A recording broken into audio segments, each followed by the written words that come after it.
আসাদুল্লাহ আল গালিবকে বাংলা, ইংরেজি, আরবি, উর্দু, ফার্সি 5 ভাষার সমমানের পণ্ডিত মোহতারাম আমিরে জামাত ডক্টর আসাদুল্লাহ শেখ আসাদুল্লাহ গালিব স্যার তাকে আলেম হিসাবে বাংলাদেশে একজন অদ্বিতীয় আলেম জ্ঞানের দিক থেকে।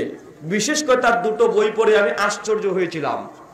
তার মধ্যে একটা বই হচ্ছে সলাতুর রসুল, এই বইটা যে এত অল্প 300টা পৃষ্ঠার মধ্যে এত পরিমাণে এত মাসালাকে গোটা বইয়ে সম্পৃক্ত করেছে। এবং এই বইটা প্রথম দিককার না ভাই, সম্ভবত 1965 কি 1969 ওই সালের 85-এর দিকে চারটেখানে ব্যাপার। বাইতুল মুকাররম হচ্ছে বাংলাদেশের জাতীয় মসজিদ। বাংলাদেশের যারা বড় আলেম তারাই সেখানে খুতবা দেওয়ার অধিকার রাখে।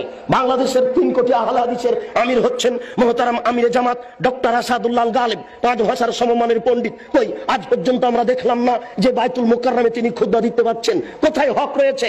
কে হকের কথা বলবে? বাংলাদেশ হকের উপর আছে এইরকম কয়েকজন আলেমের নাম অনেকই আছে।